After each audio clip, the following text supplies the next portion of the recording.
Bonjour, comment résoudre un exercice sur l'avancement en chimie, en spécialité, en classe de première? Donc voilà un exemple d'exercice classique, hein. Lorsqu'on l'ion C, on repère les réactifs, le fer et l'ion H+ d'une solution acide.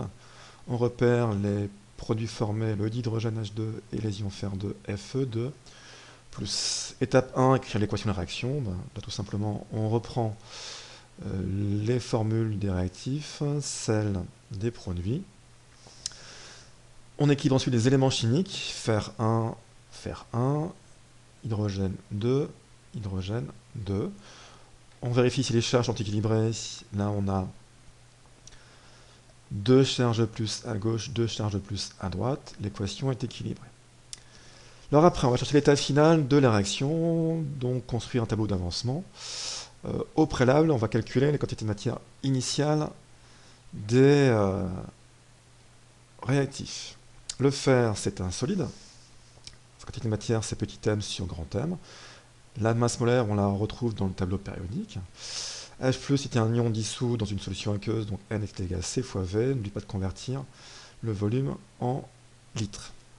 Pour le tableau ensuite, on construit 3 lignes. Première ligne, on écrit l'équation de la réaction.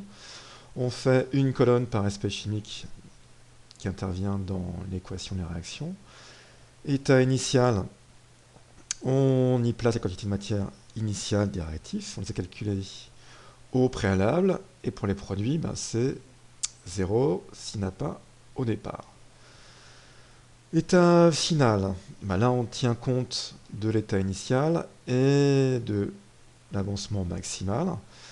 On voit qu'il y a un coefficient 2 ici, donc à chaque fois qu'un atome de fer réagit, il fait réagir 2 ions H+, et cette réaction fait apparaître un ion fer2 et une molécule de H2. Donc le moins ici indique la disparition. Le 2, il apparaît parce qu'il y a un 2 dans l'équation, donc qui indique bien que pour un atome de fer, il faut 2 ions H+.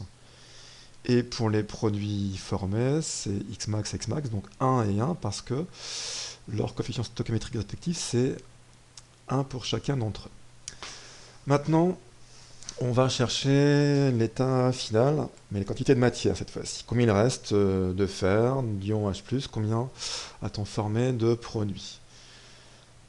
La réaction est totale, donc on a atteint l'avancement maximal. Ça veut dire que la réaction s'arrête parce que un des deux réactifs va complètement disparaître. Donc le fer ou l'ion H+. On va donc faire deux hypothèses. Si le fer disparaît, donc ça veut dire que cette équation-là est égale à 0, on trouverait Xmax qui serait égal à 2,7 fois 10 moins 2. Si c'est l'ion H+, cette équation-là vaut 0, on tient compte du 2, donc on tombe sur 5 fois 10 moins 2.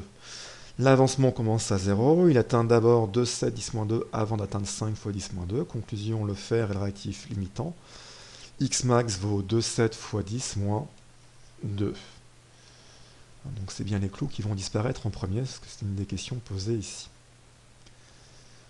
Maintenant, comment on peut calculer les quantités de matière à l'état final de chacune des espèces? On sait que Xmax vaut 2,7 fois 10 moins 2. Le fer limitant, il n'en reste plus. Pour les ions H+, on avait donc 0,10 mol au départ, on enlève 2 Xmax, il nous reste 0,046. Et pour les deux produits formés, on obtient Xmax, c'est-à-dire 0,027 mol pour l'un et pour l'autre. Essayons maintenant de mieux comprendre comment fonctionne cette histoire d'avancement. Donc j'ai repris dans un tableau ici les quantités de matière initiale des réactifs, celles des produits, et l'avancement au départ vaut 0. Si l'avancement maintenant vaut 0,01, la quantité de matière de fer diminue de 0,01, donc passe à 0,026. Celle des ions H+ diminue de 2 fois 0,01, donc passe à 0,098. Et celle des produits passe à X.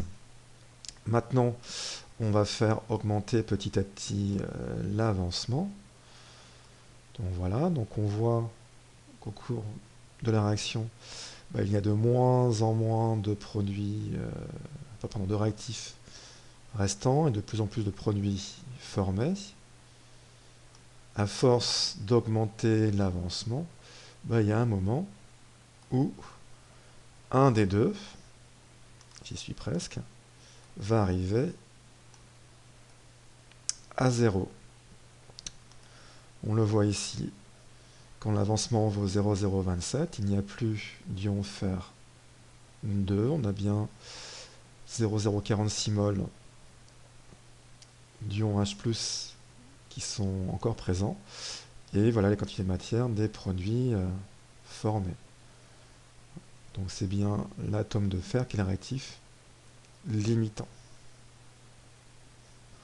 La suite est classique, on vous demande quel volume de l'hydrogène s'est dégagé.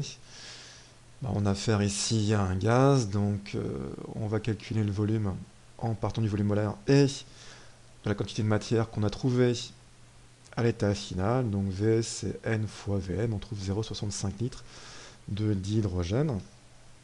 On peut calculer aussi la concentration finale des ions Fer2 et des ions H+ en solution, parce qu'on connaît pour les deux les quantités de matière à l'état final.